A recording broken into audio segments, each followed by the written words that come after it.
Hey, what's going on, my YouTube family? This is your boy Mike Jacks. This is my YouTube channel, Mike Sells Orlando. That's SELLS. So before I go for a quick walk, I'm over here at my son's football practice. I wanted to make a real quick video about working with buyers and working with sellers. So it's amazing how many people say, oh, working with buyers are easier or working with sellers are easier. So I'm going to give you my little 2 cents on that, because I hear a lot of people within the real estate community talk about how most people perceive working sellers are actually easier than working with a buyer. In my humble opinion, I don't think either one is easier than working with another. I understand the logic behind it, but for saying that sellers are easier to work with, because you have to focus really on your seller and the title company for the most part, whereas a buyer, if you're a buyer's agent, you got to focus on the buyer, the inspector, the appraiser, the lender, and the title company. So there's a lot more parties to deal with. But the reality is, when you get into a contract after an offer is fully executed, it depends on the personality of the buyer or of the seller. So let's dissect the buyer side. So if you have a buyer who you're going into contract with, and we don't know the situation, like if they're having to put in more than the market value says, or if they've been rejected many times, which frequently happens, your offer doesn't get accepted, and then they finally get an acceptance offer. While it's great news, the real process begins in that contract. So until you get out of inspection period and the appraisal contingency, you haven't really owned the home. You still have to go through some obstacles to be able to close, right?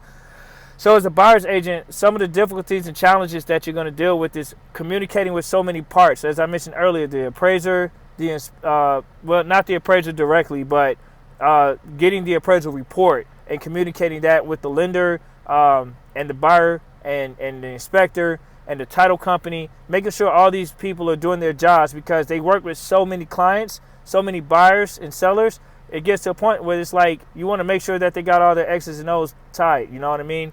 As a buyer, some buyers come into a contract and their expectations has to be managed prior to getting in contract. So as a buyer's agent, you definitely want to talk with your buyer, give them some consultation tips, and let them know transparently about the market. Because if they go into a contract and then they're finding, like, let's say the appraisal doesn't meet, are they going to come out of pocket more to closing their house? Are they going to get the seller to negotiate down? Or are they going to walk away and it falls through and then they're back on the search? So you got to make sure your buyer's educated on not taking out major loans, doing something to mess up the loan that they got approved for. So it could be tedious as a buyer's agent. And then you got to connect all parties and make sure they're all in communication while you're negotiating with the realtor you probably never worked with before. So it's a lot of networking. It's a lot of negotiation. You got to have a special type of skill when you're representing the buyer.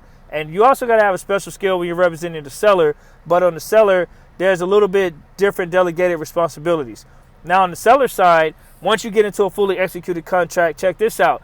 The seller has a lot of leverage up until that point. So before you get executed contract, the seller can basically say, hey, this is the offer that I like. They have the ability to pick and choose what offer they like. So you don't have rejection, but you will have countering, but you won't get rejected. As opposed to a buyer, you can get rejected from the seller. So before a fully executed contract, assuming all the contingencies are in place, the seller can actually dictate what type of buyer they want. Now, once the executed contract takes place, it's the buyer who has the right to back out. Assuming all the contingencies are in place, the buyer actually can back out. If it doesn't pass the inspection, they can back out, and the sellers are back on the hook again to fix those things and relist their home in the market. If it does pass inspection, then they got to worry about it appraising. And if it doesn't appraise, now you got to negotiate.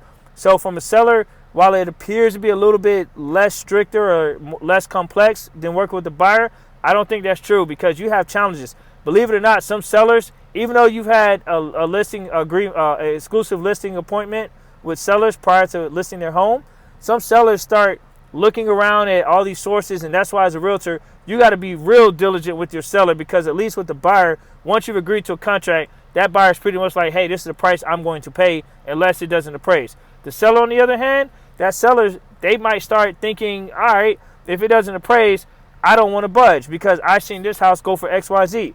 And let's say you got a seller with a 3-bedroom house, and the house next to them is almost similar, but it's a 4-bedroom house. Well, the funny thing is, or even if it's a 3-bedroom house, let's use a 3. Let's say they're similar in unit size.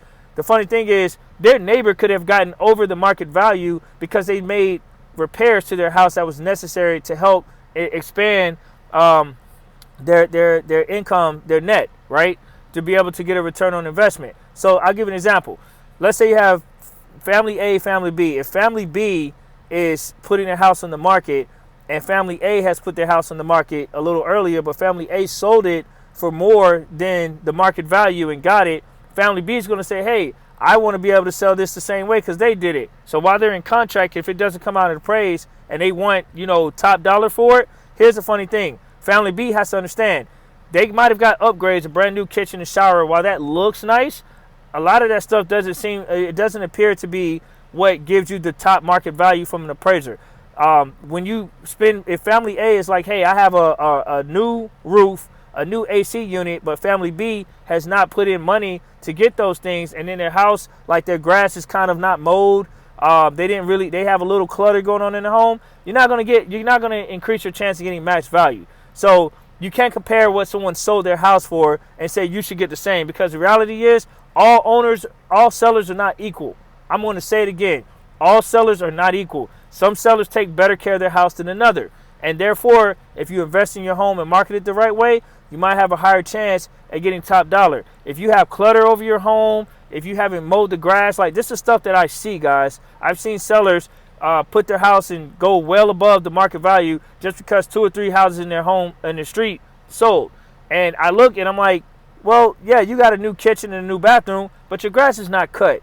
You still got like your pets running around here, and there's stuff that's not clean. You got boxes all lined up here. Your walls aren't painted in a neutral color, and somebody might not like the color that you have. You have, a lot of furniture going around that's not clean, not vacuumed. So the house might smell. Like, there's a lot of things that go into this, guys. So when you're working with the seller, you got to be just as diligent as working with a buyer, but in a different type of way. So I hope this video helps, guys. I just want to make this video real quick and talk about the differences between working with the buyer and the seller, and how I don't believe one is easier than the other. I think it really depends on the personality of that individual. But leave some comments if you think that a buyer's harder to work with, like most people might say. Feel free to comment. I'll be glad to read a few, and I would love to learn from your experiences. Maybe I can learn something. But from my experiences, I think it depends on the personality, because I've worked with both, and I've seen individuals on both sides that make the deal a lot more complicated than it should be. I've seen sellers say, I don't want to give this money in concessions. We're talking about maybe $3,000 to $4,000. And I'm like, so you're going to risk putting your home back on the market and lose money because it's sitting on the market longer, when you could have just gave $3,000, $4,000 in reasonable concessions because you didn't do something that you were supposed to fix. Oh no, the house is sold as is. I don't care. I'm not obligated to do that. No, you're not. But if you want to sell this house and get top dollar, what is $3,000 or $4,000 when you're making, like, I don't know, $250,000? You know what I mean? It's like little things like that. And a lot of people some sellers, they get greedy. That's a fact. They get their eyes get big, and they want every little penny. And the reality is, the goal is to sell the house for top dollar, and it is what it is. There's a difference between sold and listing. Remember that. It's a difference between what you listed and what it actually sells for. So don't get the two intertwined. All right, guys, I hope this video helps you. I'm probably going to do another part 2 because I feel like I kind of rambled a little bit. But I hope I hit some key points about buyers and sellers to get the gist. If you have any questions or comments, feel free to do it below. I'll try to read as many as I can and respond to those who leave positive comments. If you leave negative, hey, I'm just going to let you talk. But if you leave positive and mature, I'll be glad to dialogue with you. Have a blessed day. Thank you for watching my channel. And this is Mike Sells Orlando. Make sure you subscribe and hit that like. I should have said that in the beginning. All right. Peace and much love.